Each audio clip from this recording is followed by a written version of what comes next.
6개월 이상을 가지 못합니다. 성형 카페 같은 곳에 비주가 괴사됐다고 귀의 변형이 올 가능성이 매우 높습니다. 추천하지 않는다. 요즘 겨울을 맞아서 많은 분들이 성형수술을 생각하고 상담을 오시게 되는데, 이제 다른 여러 병원에서 상담을 받고 오시는 분들의 이야기를 많이 듣게 됩니다. 요즘에 유행하는 코 수술이 있더라고요. 코 등등으로 많이 홍보를 하고 있는 수술입니다. 그 수술들에 대해서 제가 한번 내용을 살펴봤는데요, 제 생각에는 이렇게 썩 좋지 않은 비판적인 생각이 많이 드는 수술인데, 왜 그렇게 생각하는지에 대해서 한번 말씀드려 보겠습니다. 안녕하세요, TY 성형외과 우태영 원장입니다. 이런 수술들의 공통적인 수술 방법의 핵심은 연고를 잘게 갈아서 코 안쪽 절개를 이용해서 주사기 등을 통해서 넣어서 겉으로 비주의 흉터를 남기지 않고 회복 기간을 짧게 해서 수술을 할 수 있다. 휴가를 많이 내지 않고도 빠른 회복을 통해서 좋은 모양을 얻을 수 있다. 이런 식으로 홍보를 하고 있습니다. 이 수술에 대해서 먼저 접했을 때 좀 약간 당황스러웠던 첫 번째는, 일단 이 수술은 그렇게 새로운 방법이 아닙니다. 과거에서부터 있어 왔던 것이고요. 그 수술을 홍보하는 병원들에서도 과거부터 있었던 수술이기 때문에 안전하다, 완전히 새로운 수술이 아니다 라고 표현하고 있습니다. 그러니까 자기네들이 마치 새롭게 개발한 것처럼 이름은 붙였지만 과거부터 이미 있던 수술이라는 것을 인정하고 있는 셈이고요. 과거에 이미 있던 수술을 지금 많이 시행하고 있지 않는 이유는 그만큼 장점보다는 단점이 많기 때문입니다. 여러 가지 수술 방법이 있을 수 있고 의사마다 자기가 믿는 바가 다 다를 수가 있고 하기 때문에 제가 특정 어떤 수술에 대해서 굳이 비난을 하는 이런 영상을 찍을 이유가 없는 것 같기도 한데, 제가 이렇게 굳이 이런 영상을 찍게 된 이유는 그런 수술들을 홍보하시는 병원에서 기존에 우리가 흔히 하는 수술 방법들을 깎아내리는 것을 봤기 때문입니다. 왜냐하면 그렇게 해야 자기네들이 새로운 수술 방법을 홍보하는 데 도움이 되기 때문이겠죠. 본인들의 수술 방법의 장점만을 이야기하면 되는데, 기존의 수술 방법이 되게 안 좋은 방법인 것처럼 요즘에 유럽이나 미국에서 실리콘 넣는 그런 수술 절대 하지 않는다, 요즘에 누가 그런 수술을 해요, 이런 말씀을 하시던데 그 얘기를 듣고 참 너무 어이가 없었습니다. 왜냐면 유럽인들과 미국인들, 그 사람들의 코와 우리나라 사람들의 코의 형태가 전혀 다른데 다른 재료를 사용하는 것이 그렇게 문제가 된다고 저는 보지 않거든요. 그렇기 때문에 그쪽에서 먼저 기존의 수술 방법들에 대해서 대단히 안 좋은 것처럼 흑색 선전을 하고 있기 때문에 저도 거기에 대응해서 저의 한번 의견을 밝혀보도록 하겠습니다. 먼저 그분들이 장점으로 내세우고 있는 부분 중에 저도 동의하는 부분은 회복이 빠르다, 그 다음에 비주의 흉터가 남지 않는다 라는 점입니다. 하지만 회복이 빠르고 비주의 흉터가 남지 않는다가 장점이 되려면 기존의 수술 방법에서 이루었던 미용적인 아름다움을 이룬 후에 거기에 더해서 회복이 빠르고 흉터를 남기지 않아야 의미가 있는 것이지, 기존보다 못한 결과를 내면서 그런 부분들을 홍보하는 것은 참 의미가 없다는 생각이 드는데요. 우선 연고를 잘게 다져서 사용하게 되면 연고를 통째로 쓰는 경우보다 연골의 어떤 힘은 잃게 되고 공간을 차지하는 이런 볼륨만 유지되는 것이기 때문에 마치 우리가 코 필러로 코의 예쁜 모양을 충분히 만들어내지 못하는 것처럼 연골이 단단하고 날렵하게 코끝을 세울 수 있는 그런 장점을 이미 포기하고 들어가는 것입니다. 또한 연골을 잘게 갈게 되면 그 연골의 접촉 면적이 늘어나고 기존의 조직들이 많이 손상되면서 그 연골들이 많이 흡수되게 됩니다. 그렇기 때문에 이 수술들의 특징을 제가 잘 살펴보면 수술 이후에 회복이 아주 빠릅니다. 부정할 수가 없는 사실이고요. 부목도 거의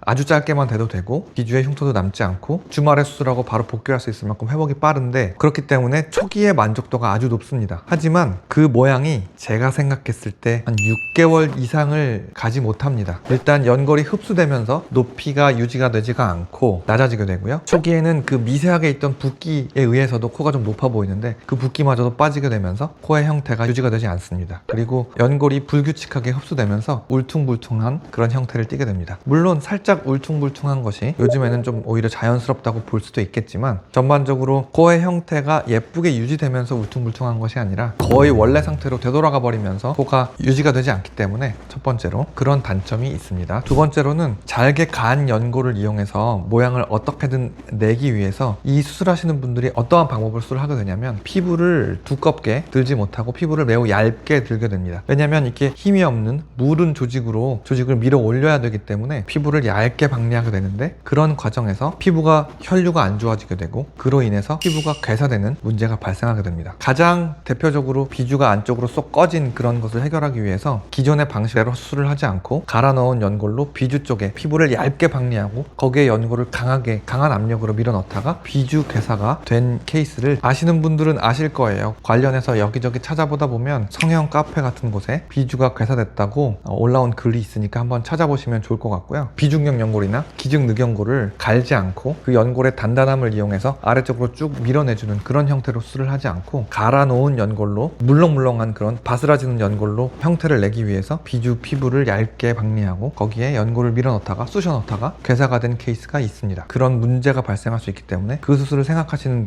분들은 꼭 염두에 두셔야 되겠습니다. 그리고 환자분들에게 이 수술의 장점을 살리기 위해서 콧대도 높이고 코끝도 높이고 이걸 갈아 넣은 연골로 높이려면 당연하게도 환자분들의 조직을 건드리지 않는다는 장점을 극대화하기 위해서 늑연골을 떼야 됩니다. 그래서 제가 이 수술이 새롭지 않다고 한 이유는 과거에 선배님들이 연구를 해서 수술을 하는 방법에 따르면 자가늑으로 수술을 할 때, 자가늑은 한번 떼면 그 양이 매우 풍부하기 때문에 그 자가늑연골을 잘게 갈아서 그걸로 콧대도 하고 코끝도 할 수가 있습니다. 코끝에 기둥을 세우고 탑을 쌓듯이 쌓고 콧대에도 갈아 넣은 연골로 높일 수 있을 만큼 양이 충분하기 때문에 자가늑을 떼서 이런 수술을 과거에도 했었습니다. 그런데 요즘에 유행하는 수술은 비용을 많이 낮추고 또 회복 기간을 빨리 하고 조직 손상을 최소화시킨다는 장점을 살리기 위해서 자가늑을 떼지 않고 귀연골을 양쪽에서 되는 대로 왕창 떼서 사용하는 방법을 채택하고 있습니다. 그러다 보면 아무리 귀연골을 많이 뗀다고 하더라도 자가늑보다는 그 양이 턱없이 부족할 수밖에 없고, 귀연골을 그렇게 최대한 많이 떼다 보면 귀의 변형이 올 가능성이 매우 높습니다. 그렇기 때문에 과거의 수술보다 오히려 더 못한 수술이 됐으면 되었지, 과거의 수술보다 조금 더 개선이 되었다고 보기도 어려운 상황입니다. 연골은 연골대로 잔뜩 양쪽 귀에서 떼서 쓰고 결과는 결과대로 유지가 되지 않는 것이죠. 모든 수술 방법에는 각각의 나름의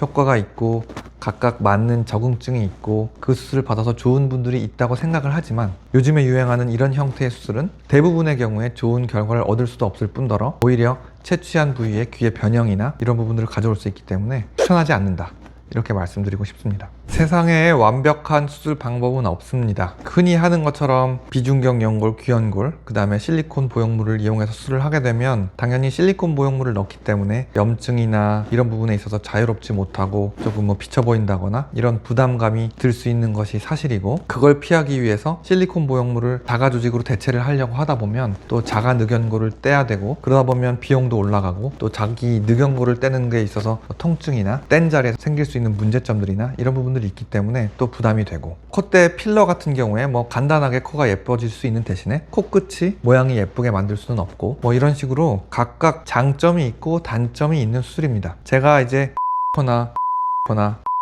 이런 식으로 요즘 그런 수술들을 홍보하는 병원들에서 기존의 수술 방법에 대해서 너무 이제 안 좋게 이야기를 하시니까 저도 이제 되게 안 좋은 얘기만 했는데, 굳이 따지자면 장점도 있겠죠. 하지만 그런 장점이 있다는 것은 그만큼 형태를 변화시키고 그 형태를 유지하는 그런 부분에 있어서는 당연히 부족할 수밖에 없습니다. 모든 것이 다 완벽한 그런 수술이 개발됐다면 모든 의사가 그 수술을 하고 있어야 맞겠죠. 그 수술이 대단히 어렵고 복잡한 수술이 아닙니다. 성형외과 의사라면 누구나 할 수 있는 그런 간단한 수술임에도 불구하고 기존의 성형외과 선생님들이 그렇게 좋은 방법이 있는데 하지 않을지, 그런 부분들에 대해서 한번 고민을 해보셨으면 좋겠고요. 그만큼 그 수술에도 한계점이 명확하기 때문에 안 하는 것이다 라는 부분들에 대해서 꼭 명심을 하시고, 그 수술로 인해서 얻을 수 있는 부분과 잃을 수 있는 부분에 대해서 반드시 신중하게 생각을 하시고 수술을 결정하시기 바랍니다. 앞서 말씀드린 3가지 이유에 대해서 한번 정리를 해보자면, 회복은 빠르지만 그 형태가 일시적으로밖에 유지되지 않는다. 너무 많은 양쪽 귀 연골을 사용함으로써 귀에 변형이 올 수 있다는 점, 약한 연골을 이용해서 형태를 만들기 위해 피부 박리를 얇게 하고 강한 압력으로 조직을 쑤셔 넣다 보면 피부의 혈류가 좋지 않아지면서 피부가 괴사될 수 있다. 특히 비주 부분을 개선하기 위해서 수술을 하다가 비주가 괴사된 예가 실제로 있다 라는 부분에 대해서 말씀을 드리고, 좋지 않은 수술이니까 별로 추천하지 않는다고 말씀드리고 싶습니다.